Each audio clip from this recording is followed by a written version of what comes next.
Now time to hand over to Evans, Raymond, and Winston for Countdown to the Day.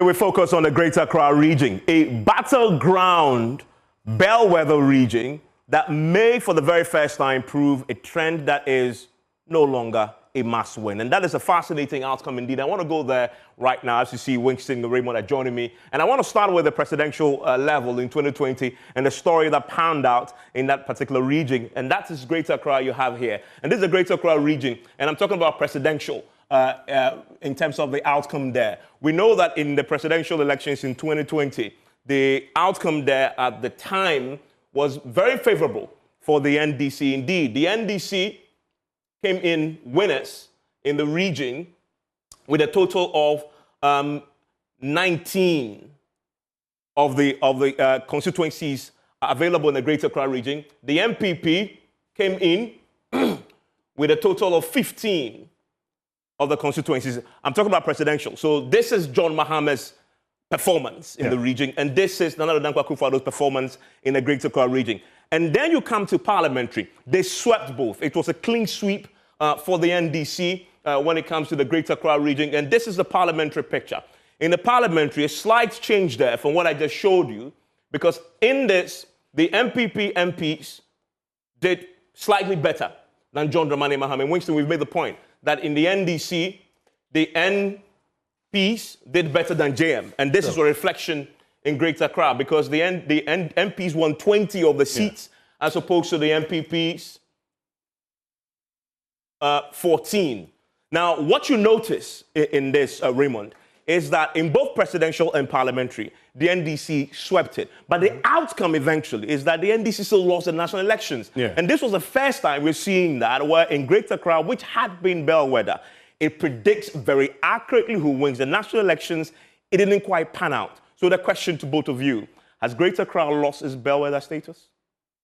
Well, I think it has. And you see, it's not because, it's just simply because in today's politics, all you need to do is to get more votes, irrespective of the region you get it from. It's as simple as that. I even think, and I told you yesterday that, look, right from 2008 in the second round, the NDC won with 40,000 votes. You can do all the argument at the end of the day, that's the official results. 40,000 votes. And it gave an indication. The NPP almost came close to winning with just the Eastern and Ashanti regions. And that convinced me that in today's Ghana, you don't need to focus on necessarily winning. All you need is to get the votes. Okay, so even getting the votes, you win Greater Accra. If you realize you can't win Greater Accra, which region can you win? Go and win that region. Or if you realize you can't win Greater Accra, how do you improve upon your performance? That's what you need to do. And Raymond, the thing about this year's election, I get a sense, if you talk to the MPP folks in their strategy, that they know they may lose Greater Accra again. But because of the 2020 scenario, they are confident they can still somehow find votes elsewhere and win the national elections. But you have to drill down to Greater Accra, because there are some interesting battles all over the place, though. Although the region may not be bellwether, is that where we are landing? May not be bellwether? There may be some constituencies that may be. No, it depends. If you're able to garner more than 400,000 votes, which is very difficult to get in Greater Accra region. As a margin of victory? Yes, margin of victory. That's very difficult. That's very difficult to get. Then it would actually lean towards where you're going, because let's just emphasize the point. You're saying the margin of what? Victory? Victory. Let's see what happened in Greater Accra in the last election. About that there is what you have. less than 100,000. Less than 100,000, yeah. And I'm just gonna isolate that for Raymond, because that's the point you're making there about what it could be, right? Yeah. That's John Mahama's performance there in the actual numbers, and that is Nana Addo Dankwa Akufo-Addo. Your point is? My point is that it depends on the margin of victory. Greater Accra will contribute massively to you winning the national one if you're able to sweep it. But the sign of cosmopolitan areas is that it's very difficult to make massive difference in there. For example, if you had a place like the Ashanti region, despite its sections, let's not get it wrong, sections being cosmopolitan, it still will give you the huge numbers. But you cannot count on Greater Accra, even for the biggest constituencies in town. Check them out. Dominic Kwabena, for example, will give MPP 68% maximum, and nothing below that. You're not likely to get in the place like Dominic Kwabena 80% of the votes coming from that place, which is quite problematic. If you get, and in the last election, the young lady that contested on behalf of the NDC for the first time, NDC got 40% in the Dominic Kwabena constituency. An indication that... And this is what you're talking about here. Yes, even in that case, this is the presidential. The lady got 40%. You're talking about parliamentary. Yeah, in parliamentary. And this is 2020. Yes, she got 40.6%. First time, Ayawaso reduced from 68% in the previous election to 58%. Now, you can tell yourself all the stories, but they're 52 together. We are talking about 128,000 votes. If the NDC got 100,000 votes and the NPP got 28,000 votes, then you're looking at how relevant Greater Accra will be to your winning. But the difference has always been very small. Looking at 40% and 58%, a difference of, say, 20,000 votes. That is where the difficulty is. Where one constituency in the Ashanti region can give you a difference of over 120,000 votes. I hope you get the difference. Yes, thinking. Yes. I want us to do something. Just watch these figures, because we're going to dwell into, this is what, 23,000, almost 23,000. Yeah. Now, what John Mahama's votes? This is Ayawaso. What John Mahama's votes? So you're talking about this, you're talking about presidential. So this parliamentary. Now watch this parliamentary, Watch presidential. I just want to make a point, because that will be very, very important subsequently. This is presidential. Yeah. She did better than, 28,000. Keep this in mind. Yeah. Keep this in mind. When we get into the constituencies, we'll be pointing out because I have actually told you already that John Mahama on the average performed poorly compared to his parliamentary candidates. Unlike Akufo-Addo, who performed better than his parliamentary candidates. What you would see as we get into the constituencies, for instance, is that there were some constituencies where John Mahama performed better than his parliamentary candidate. And that will give you an indication of the parliamentary candidate in that particular constituency and the work he has to do. Let's do a few more things. We know you've mentioned already Dom Kwabena, but we also know there are some interesting battles all over the place in the Greater Accra region. Let's start with the obvious one. It's been controversial the last few days. In fact, yesterday, Ayawaso West Wuogon. And Ayawaso West Wuogon is here somewhere. Yeah, right there in the middle. Yeah. And that's Ayawaso West Wuogon, and I'm going to isolate it so you see. Because that shows you clearly that it is. No, you need to go back to Ayawaso West. I'm going to bring it back. Yeah, bring it back. Let's go to Ayawaso West. I'm going to show you clearly. That's the picture there you see on your screen in terms of the. Here you go. That's Dom Kwabena. And that there. Yeah, here you go. Yeah. What picture do you want to tell with Ayawaso West Wuogon? Their fight has been intense yesterday. Yes. And if you look at the number, this is presidential. The presidential itself tells me we're just looking at it in terms of the difference. The difference isn't great. Is there a place that one can flip? Well, it's flipped before when it comes to the presidential, so I wouldn't be surprised if it actually, in the case of the presidential, Ayawaso is one of those places you call swing. It's the parliamentary where it leads big time. Let's pull up the story around the trends, because the trend tells that story you were just mentioning, Raymond. That's the trend, and I'm going to expand it.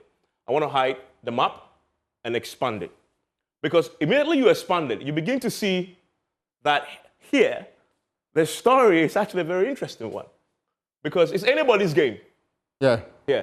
I see 4 against 3. 4 against 3. In fact, if you go back to 1992, it's actually going to be 4-4. Okay, but yes, 4-4. But we don't even yes, you can make the argument. Except, see, so in 2012, for instance... So presidential is anybody's game? Anybody's game. In 2012, for instance, the NDC wins with some 306... Small number of votes, margin, but still a victory. I mean, so you can say, when it comes to the presidential, it then would tell you that when it gets to the Ayawaso West Wuogon constituency, they actually look at the individuals representing them. True. And not just the political party. Parliamentary. And that's the picture here.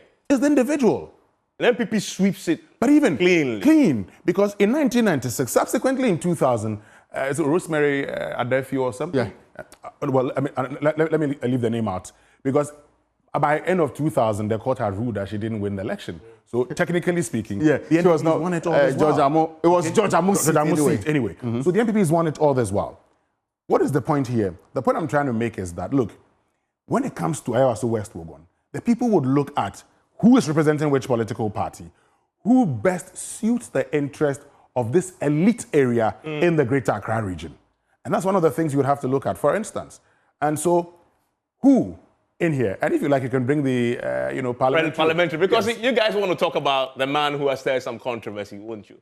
I mean, and this is the John Dumelo factor. And I make the point, if you look at the trends in terms of the performance over the period, I just want to put the statistics. And this is the John Dumelo factor that has become interesting. I know, Raymond, you've made the point that John Dumelo has been celebrated, but maybe he is not as dominant as a force if you compare to the other NDC performance there. And really, if you look at it at a parliamentary level, John Dumelo is not here, but because NDC wins it all. But if you look at his performance there, that tells you a story, does it not, Winston? Well, it does. I mean, because the difference there isn't great. That's over 2,000 votes. Yes, over 2,000. Right? That's over 2,000 votes there. But somebody else is better than him. You also would want to. I know that in the past there's been huge margins between Ejako and Brimpong, but Ejako himself in 2012 didn't have that kind of margin that he had with Delali Brimpong compared to what he had with Iwadako.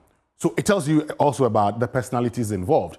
But John Dumelo puts up a very good performance in 2020, except that he could have actually won it. He could? He could have won it. How could he have done that? Two things. The two of them were contesting for the first time, even though she had come in as a replacement candidate for Ejako.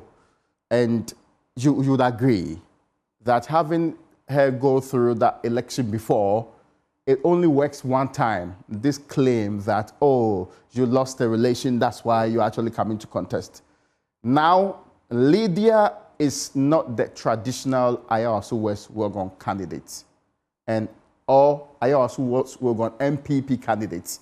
Last time a woman put up such a big fight was the chief of staff. Prima. And I was in Legon when she was the member of parliament for the area, a former lecturer, somebody who identified with the communities, the years that she has stayed there, and the very fact that people felt she's an intellectual representing an elite area, and they were so fine with it.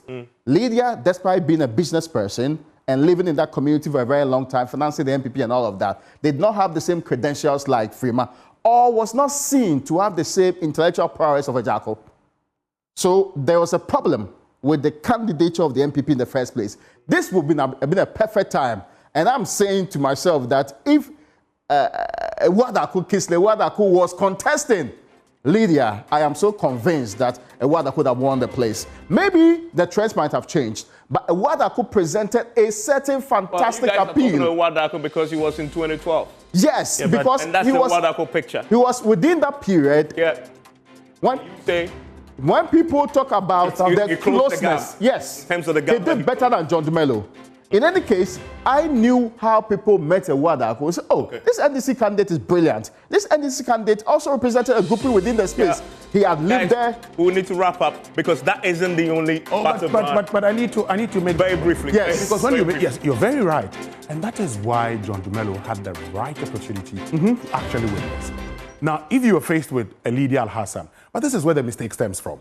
So while Lydia is doing Sayram, Lydia Sayram, John Dumelo does John Seto. I tell you what, if you're trying to clear a tribal card where you cannot speak language, sometimes it matters. Well, you will not get anything. That's true, right? Ayawaso West Wuogon. There's also the fight in Lejukuku and that they could upon where there's an independent candidate who was the only MPP candidate to have won it before, who is back, by the way. Obama. And this is Greater Accra's story. Just to sum up, Greater Accra necessarily isn't the bellwether anymore. You can't afford to lose it and still win the national election. And the NPP knows they may not win the Greater Accra. In fact, they haven't focused on the Greater Accra region. They focus elsewhere. They focus elsewhere because they know they won't do the trick for them. Well, listen, this is Countdown to D-Day, understanding the dynamics in Greater Accra. Tomorrow we are in the central region. You want to stay with us for that.